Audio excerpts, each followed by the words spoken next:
ท่านว่าอย่างนั้นนะครับและชอบไปบิณฑบาตที่บ้านกลางซึ่งเป็นบ้านที่มีสายบิณฑบาตที่ใกล้ที่สุดกลุ่มแรกไปรับบิณฑบาตมาแล้ว5 รูปกลุ่มหลัง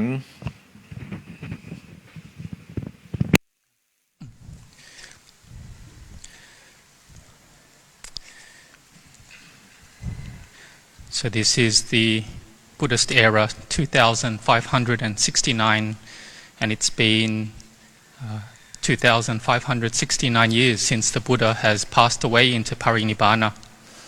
And our Venerable Ajahn Chah passed away in 1992, so now is the 34th year since the passing of our great teacher.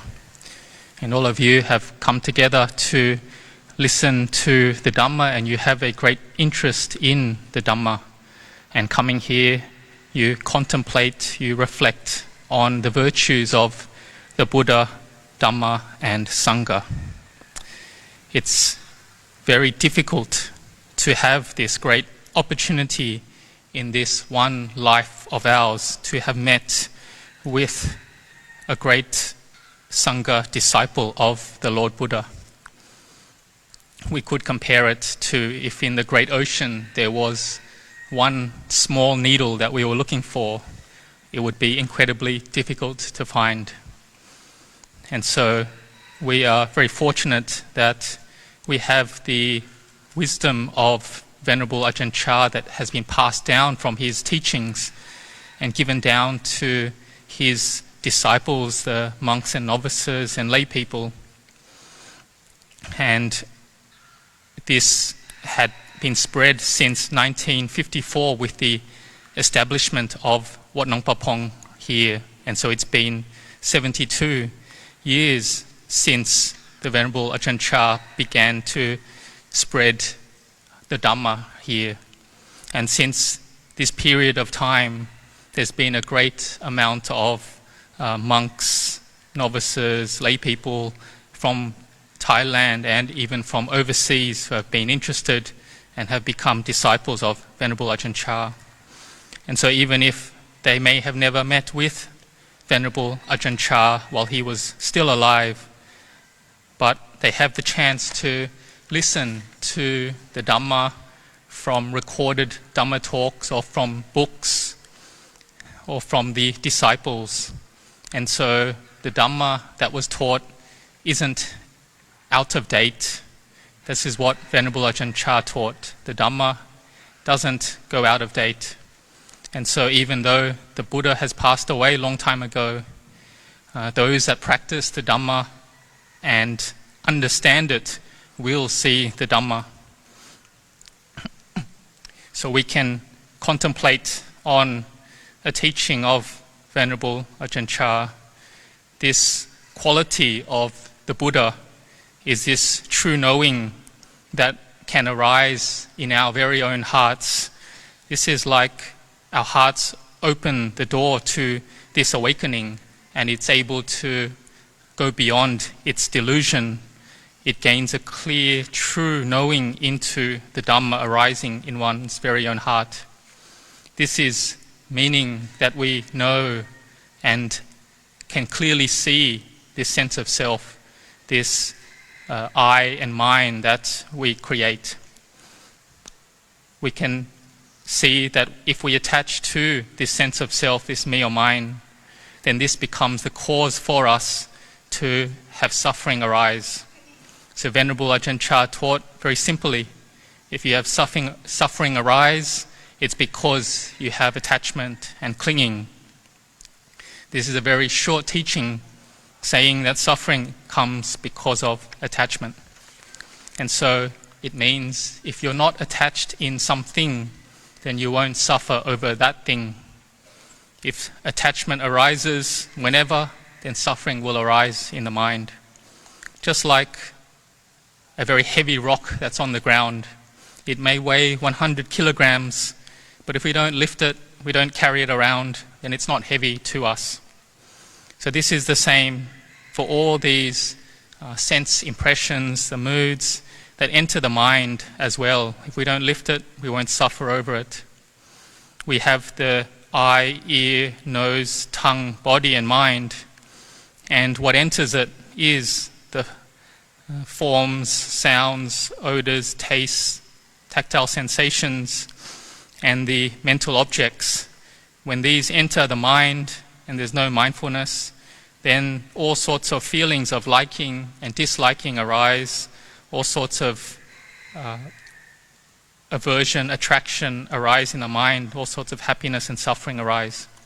And so Venerable Ajahn Chah taught us to have mindfulness right here, to be able to contemplate, to see these feelings of liking and disliking arise in the mind, and to be able to see when it arises, how long does it really stay for, this liking?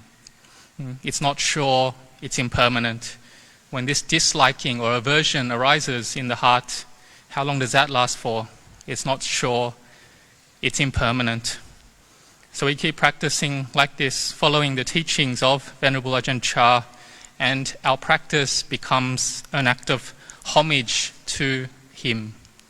Just like in the beginning we circumambulate the chedi or stupa that contains Venerable Ajahn Chah's relics. We circumambulate it 3 times with our flowers and candles and offerings. This is a form of outer puja, homage. There's other offerings we may make, like offering food or the meal offerings to the monks or the evening allowables.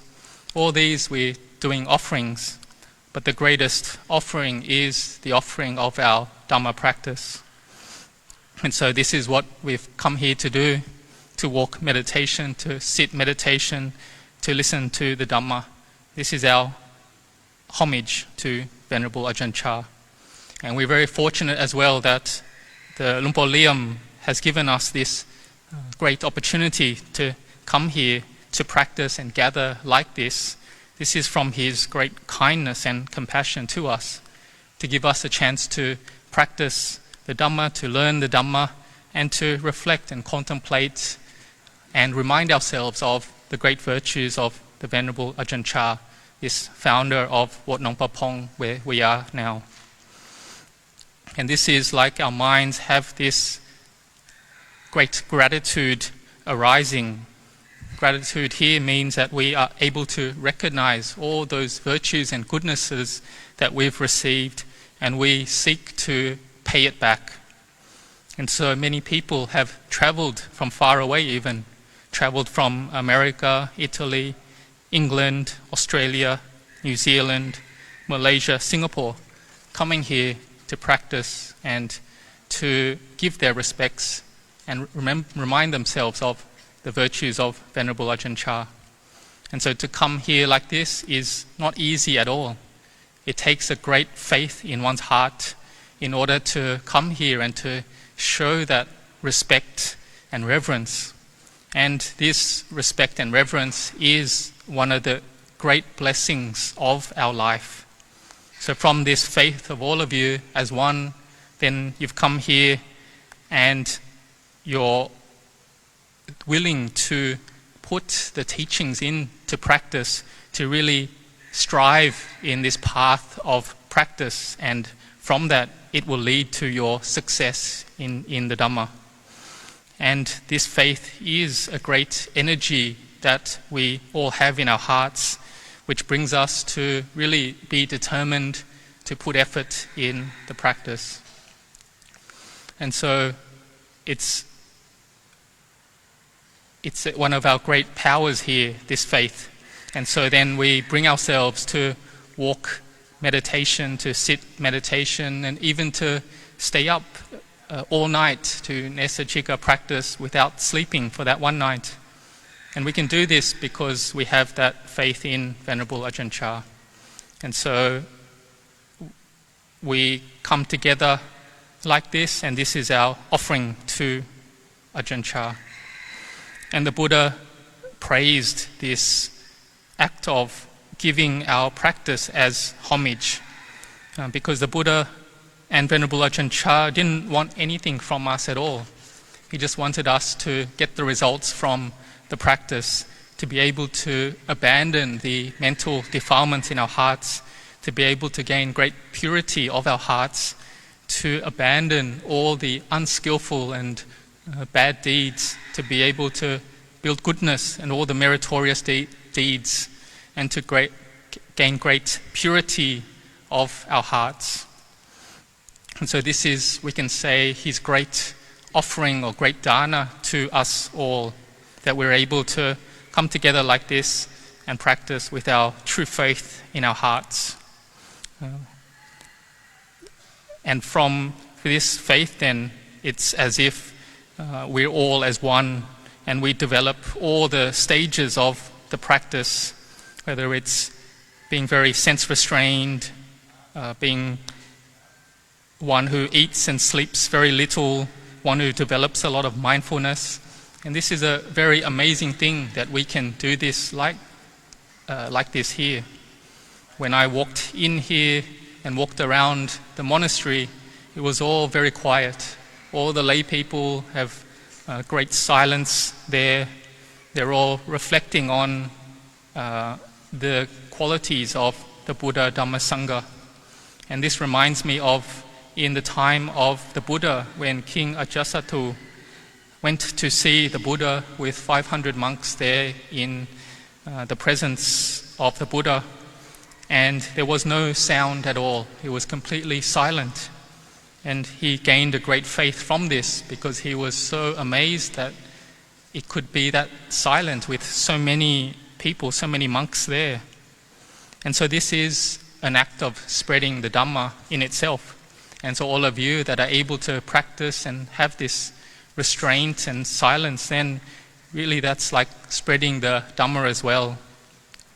And then you're determined to put the teachings into practice, developing your mindfulness, your clear comprehension as you go through this retreat, and you're contemplating into the body as well.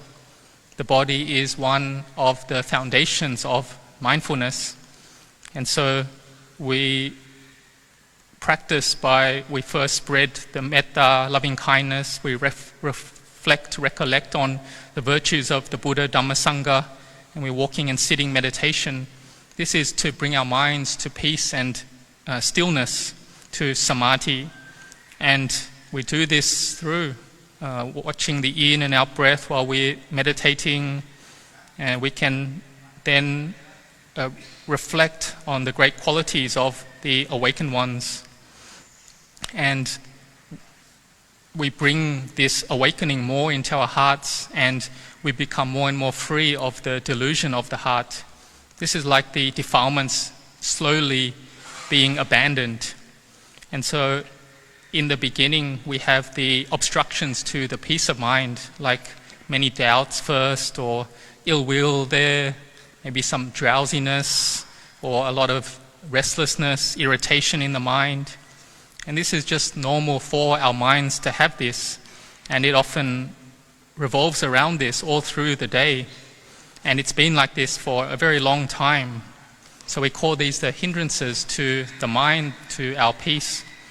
But here, Venerable Ajahn Chah taught us that we must have mindfulness. We try to make our mindfulness with the breath to be more continuous, being aware of the in and out breath.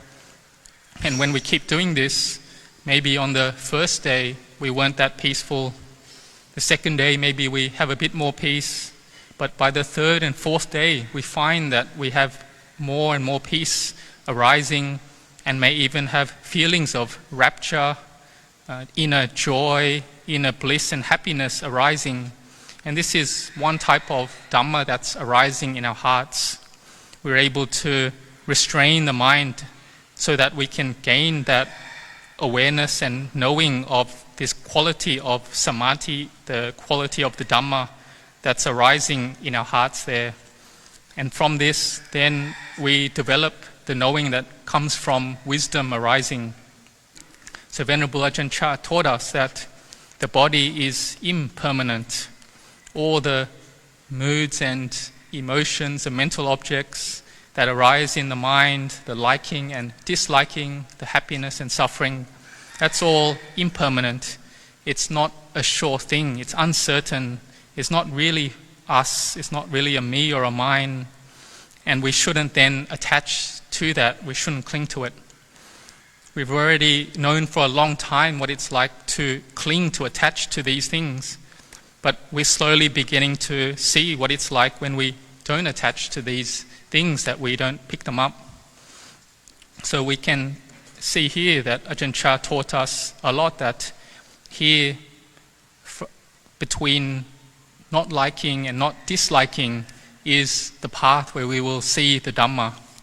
So right here, seeing the Dhamma means we can see into impermanence, unsatisfactoriness, and not self. And here we can see the Buddha. The Buddha still lives on in the Dhamma. If one's able to see the Dhamma, then one can see the Buddha. Just as the same that if one sees the Dhamma, one can also see Venerable Ajahn Chah in their hearts. So in the beginning, we see Venerable Ajahn Chah as something, a picture or the relics outside, and we have reverence and we bow to that. And this brings up mindfulness. We're recollecting on goodness and virtue.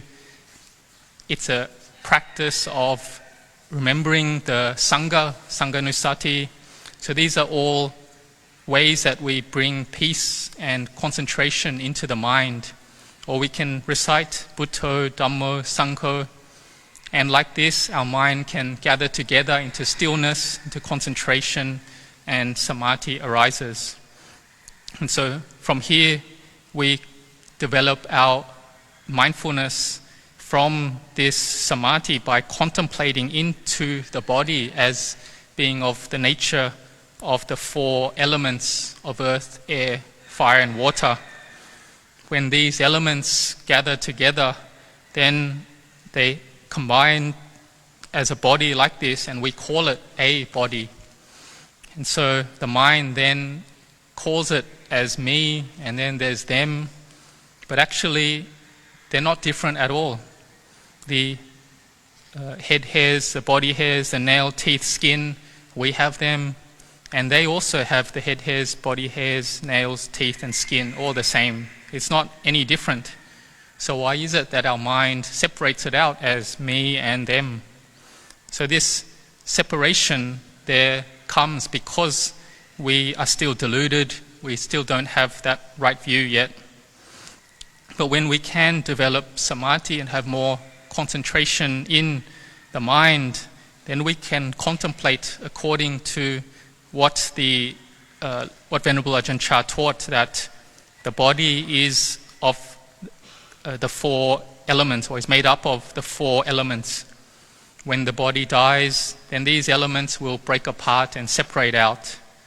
The air element ceases, the water element slowly disappears, there's the heat element's gone, and the earth element will slowly break apart and disintegrate back to earth element. So being able to see this clearly, then the wisdom arises, we gain more mindfulness into that, and we are able to see clearer into that Dhamma. So this is all coming about from our keeping of sila, of the precepts, the 5 precepts, 8 precepts, 10 or 227 that we keep. This becomes a foundation that we're able to develop peace and concentration in the mind. And so from that sila, the morality, moral conduct, then we gain more faith in the Buddha, Dhamma, Sangha, and we're able to see more clearly, which gives us more effort to practice the Dhamma.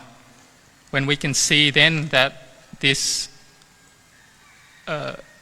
the material and mental phenomena, according to truth, we see it for the way it is, because of our peace and stillness, then a great rapture arises. We may have tears of joys coming out that comes from our listening to the Dhamma. We may just read a book and we have these feelings of joy and rapture, or just seeing the great Sangha gathered together and we feel this great bliss inside. And so here, the Sangha coming together like this is something that is not easy to happen, to occur. And when we see this, this becomes one of the great blessings of our life, to be able to see all these monks and renunciants gather together. And if our mind reflects on that, then it becomes our reflection of the Sangha, and this becomes a way to bring the mind to peace. But later on, when we have developed our minds, we see that there's actually, when we see clearly into the truth, the Sangha actually arises in our own hearts, then this becomes one of the great blessings of our life. So firstly, we are developing this merit, developing more mindfulness and samadhi. We're trying to develop more intelligence in our minds. And when we do, then we can see that the real Sangha is the one that arises in our own hearts. And we can get a great joy, a great inner bliss when we see this arise in our hearts. We can reflect on the virtues of Venerable Ajahn Chah, that he had to spread the Dhamma. He had to put a lot of determination and effort into doing that, to giving these teachings. Even when his disciples felt sorry for him, because many lay people were coming to visit him and wanted to install a fence around his hut, his dwelling, in order that the people wouldn't be able to enter when they wanted to. The Venerable Ajahn Chah refused that, because he said that people were coming from very, very far away to see him, and if they didn't see him, then they would be very sad. And so Venerable Ajahn Chah himself would sit very long there receiving guests, from after when the meal finished all the way till evening. He would be receiving guests there, and until there wasn't any more guests, then he would take a shower for the day like that. And he would still lead the Sangha in all the chanting, the morning and evening chanting, until he was much older, where he asked permission to not do that, because his body was declining already. And so this was the great kindness and effort, determination that Venerable Ajahn Chah had to his disciples, that he was always very giving. He had to teach them a lot until they were able to follow those teachings and understand and gain that true Dhamma in their hearts. It wasn't that all this arose by itself without any intention or sacrifice, but instead Venerable Ajahn Chah had to put a lot of effort in that and sacrifice. So we reflect often on the teachings that Venerable Ajahn Chah gave. The one that he gave a lot was to keep the mind from liking and disliking. So wherever one is, if at home or here in the monastery, try to develop that mindfulness at that point of liking and disliking. And this is how we're able to train and teach the mind. Because the mind is like a little child, and it doesn't have anyone to look after it. So it may run onto the road and get into an accident, or may fall from a high place. So it needs someone to look after the mind. And the mind is the same as that little child if it has no one to look after it. So we need to have that mindfulness there, that wisdom there, to look after the mind. Otherwise it'll get caught into all sorts of suffering, and it'll keep being a slave to Mara, to these the defilements. And so one who is able to look after this mind of theirs will become free from Mara's trap. So we should recognize then the defilements that arise in our hearts. At this moment, is there any greed there? Is there any anger or ill will? Is there any delusion there? And so we know that when there's no greed, no ill will, no delusion there, we also know that. And we start to see that this greed, anger, delusion arises and passes away. Just like all things that arise in the mind arise and pass away. And we begin to see that its nature, its true nature is that way. It's all simply arising and ceasing. And so when we can see this, we begin to see more into the truth around us.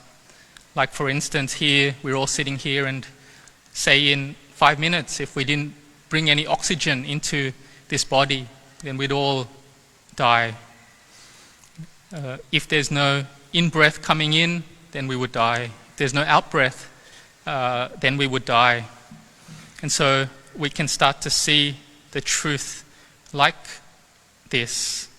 Because of this breath, then we're able to have us here. And so we reflect and see the state of the mind. And if we have a lot of greed, anger, delusion arising in our hearts, then Venerable Ajahn Chah taught us to reflect on death. He said, if we reflect on death properly, then we'll see that why should I have this greed, this anger, this delusion in my heart? Because I have to die. And so like that, we can abandon that greed, anger, delusion. And so we just see that everyone that's of the nature to be born must die. And so we should then develop our minds with this reflection on death, just as the great teacher taught us to do. If we can do this, then we can gain more peace, more concentration, and wisdom can arise. We gain more understanding into the defilements. The mind has more intelligence, more brightness, and there's the quality of awakening that arises more and more in our hearts, and it's able to overcome all the greed, anger, delusion in the heart. The mind's able to separate out its moods and emotions from the mind, seeing just the mind as being one thing and its objects as being another thing. And it's able to do this because of this knowing, this clear seeing. So Venerable Ajahn Chah taught us that wasn't the Buddha born in Thailand, or wasn't the Buddha awakened in Thailand? And here we can reflect that we may travel to India and reflect on the Buddha Dhamma Sangha there. But if the Dhamma arises in our hearts, the true awakening arises there, and this is like the Buddha arising right here in our hearts in Thailand. So we can reflect on the Buddha Dhamma Sangha and reflect on the great kindness that Venerable Ajahn Chah had started Wat Nong Pong here from his great compassion, and that we're able to practice like this. And it doesn't come easy to be like this. It came from his great effort and sacrifices and him leading the community in practice. So Venerable Ajahn Chah had another very sharp saying, which was that if it's not good, then let it die. If it doesn't die, then make it good. And so we have to have that seeing, that clear knowing, able to develop samadhi in our hearts and gain this brightness and peace there. And then we're able to bring the mind to stillness, and there's no me, no them there. And this is this samadhi that arises clearly in the heart, bringing great bliss there. But it's still samadhi. It's still as if the rock is covering the grass. When the rock is taken away, then the grass will grow again. And so we need to contemplate into the body, contemplating it as the four elements, the asubha, the unattractive nature of the body, its impermanence, unsatisfactoriness, and not self nature. If we contemplate like this a lot, then we won't get caught into peace or samadhi, because the Noble Eightfold Path has all the factors of sila, samadhi, and panya. And so we have to develop the panya as well. So gathering here like this, we reflect on the great virtues of Venerable Ajahn Chah. We have the faith to follow him. So we sit in meditation, walk meditation. We listen to the Dhamma and we gain more and more understanding into it. And we develop our faith, our mindfulness and effort in the practice. And like this, then every year that we come, all these qualities grow more and more until we're able to see clearer into the truth. There's the one side of the world, which is the sense of self, and then the other side, which is the lokutara, which is gone beyond this sense of self, and we get more and more to that other shore. So we keep practicing until we can have all these path factors gather together, the sila, samadhi and panya gather together. Then we have that knowing and true understanding arise into the self, that there isn't a self, that it's not self. This is where wisdom arises.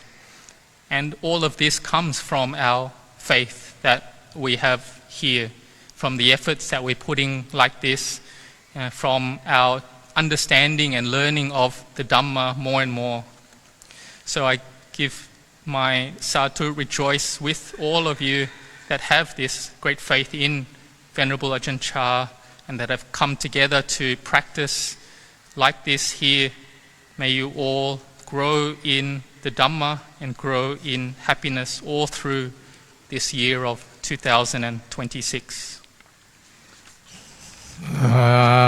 ตูเอากะแล้วอีก3 ครั้ง วันนี้ก็ได้รับความเมตตาจากท่านเจ้าคุณอนันต์พระราชวชิรยานนำมาแสดงธรรมและองค์ที่แปลเนี่ยก็เป็นลูกศิษย์ท่านนะเนี่ยก็เป็นพระครูเหมือนกันนะเนี่ยพระครูวิเทศวิสุทธิยานเนี่ยเจ้าอาวาสวัดโพธิศรัทธา